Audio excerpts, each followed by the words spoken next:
There is a name that can travel from a village in Extremadura to a valley in the Andes, unchanged, and still carry the same buried signal inside it. For centuries, people assumed a surname like that told a simple story: Spanish blood, Spanish soil, a lineage as straightforward as the paperwork that eventually recorded it. But when geneticists began quietly tracing what actually sits behind some of the most common Spanish surnames, the picture that emerged was not simple at all. It was older, stranger, and far more entangled than the empire that carried those names around the world ever imagined. This is not a story about purity. It is a story about depth, about what a name can preserve without anyone intending it to across 3,000 years of invasion, conversion, exile, and return. For most of modern history, the accepted story of Spanish ancestry followed a familiar imperial script.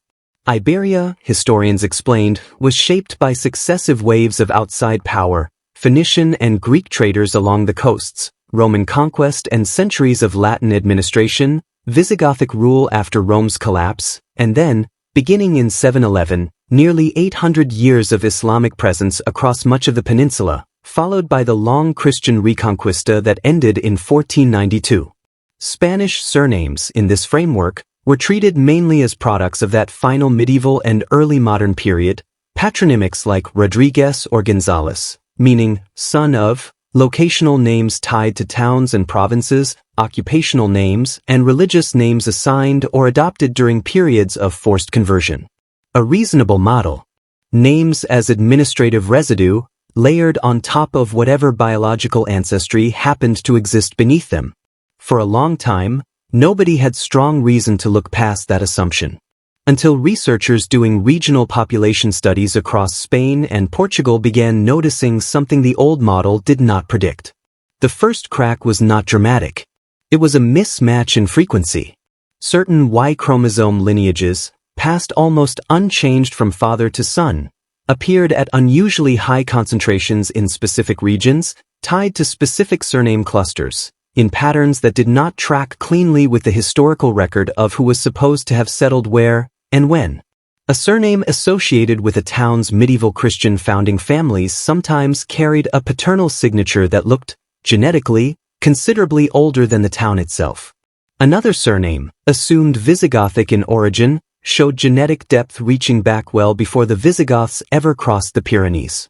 Historians initially treated this the way unusual data is often treated, as noise, sampling error, an artifact of small study sizes. Something was off, but not yet in anyone's mind a full contradiction. Then genetics stopped being a side note and became the center of the investigation. To understand what changed, it helps to understand the tool. The Y chromosome passes from father to son with only tiny mutations accumulating over generations, functioning almost like a slow, internal clock, ideal for tracing single paternal lines across centuries.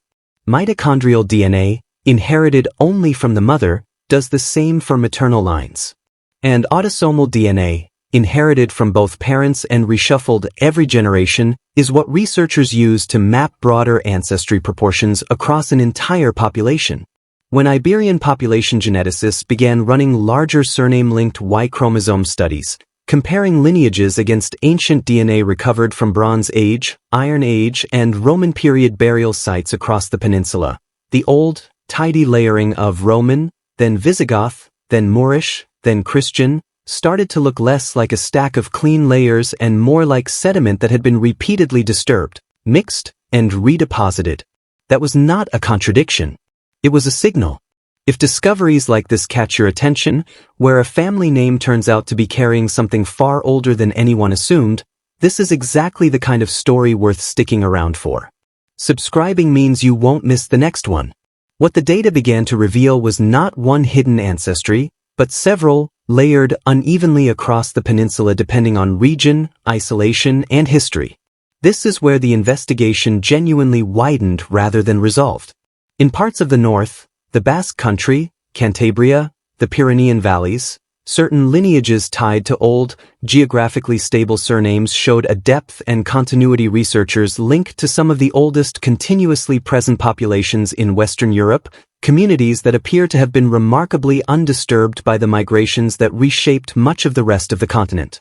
In central and southern Spain, by contrast, other surname-linked lineages showed clear, measurable genetic contributions consistent with the long North African and Middle Eastern presence during the Islamic period, a layer. Official record-keeping often tried to erase or convert away after 1492, but the genome, it turns out, does not erase nearly so easily. And scattered throughout, in smaller but consistent traces, researchers identified signals connected to Sephardic Jewish ancestry, genetic threads surviving in families whose surnames gave no outward indication of that history at all, families that had, in many documented cases, converted under pressure centuries ago and quietly folded that history out of the written record, even as it remained, unspoken, in the DNA.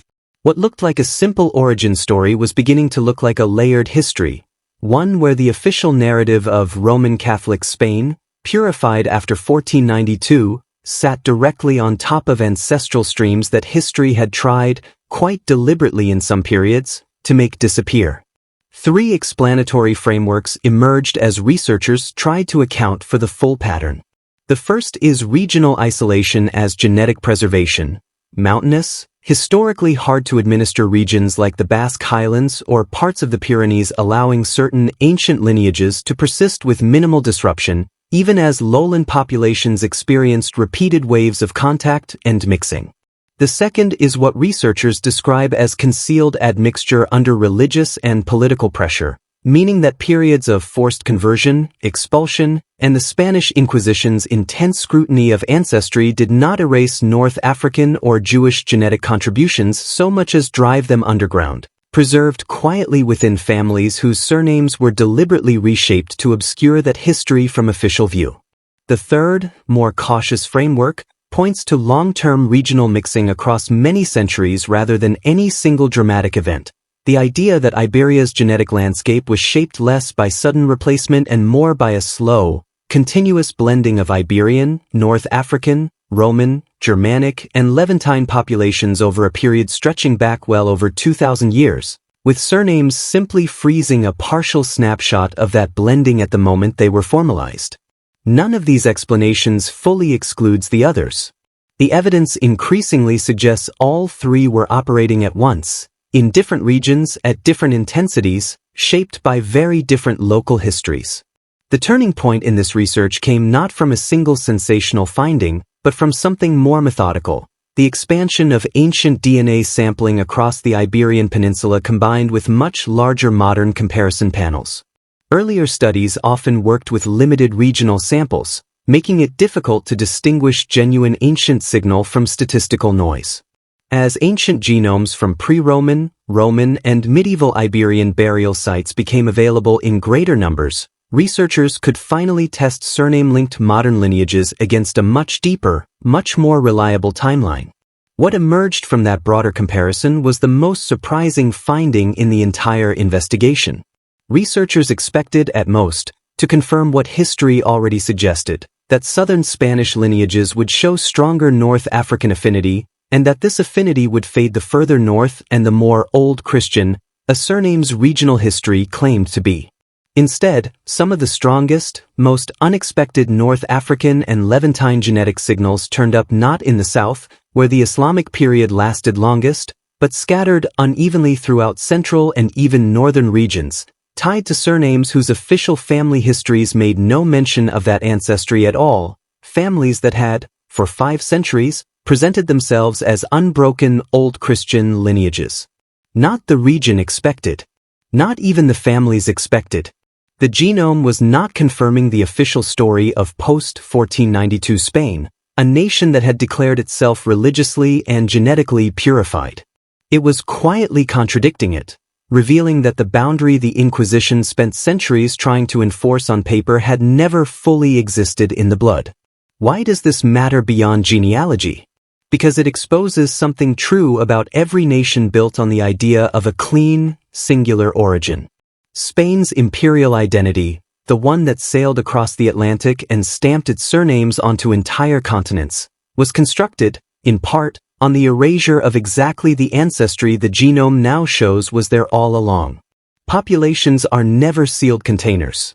Empires are especially bad at staying pure, precisely because empires are built on contact, conquest, and forced coexistence, whatever their official records later claim. Human history does not move in straight lines. It moves like water finding the lowest path, merging, splitting, disappearing underground for generations, and resurfacing later somewhere no one expected, carrying sediment from a source everyone assumed was gone.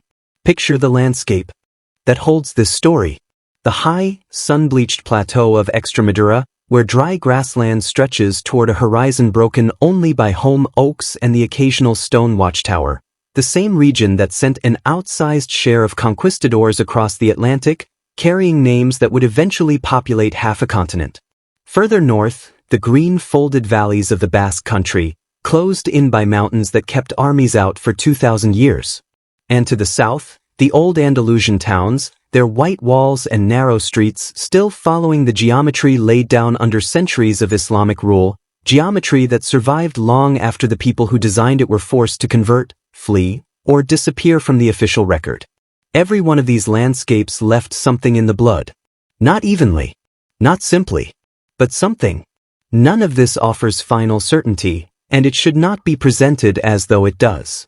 Surname-based genetic research carries real limitations. Adoption, non-paternity events, regional migration after a surname was established, and incomplete ancient sampling all complicate the picture. Researchers working in this field remain, appropriately, cautious about overstating what any single lineage proves.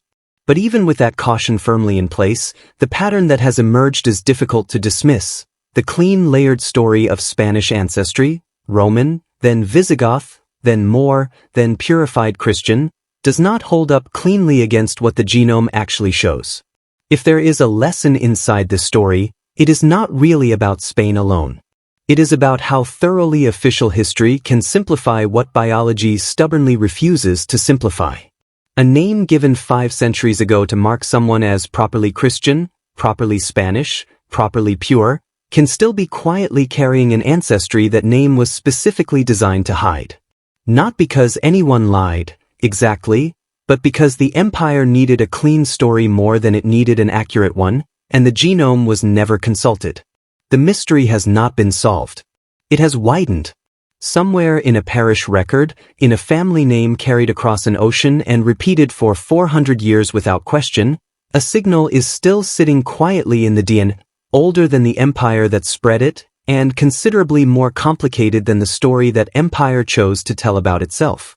If this kind of hidden layering in familiar history interests you, subscribe. There is far more waiting underneath the names we think we already understand.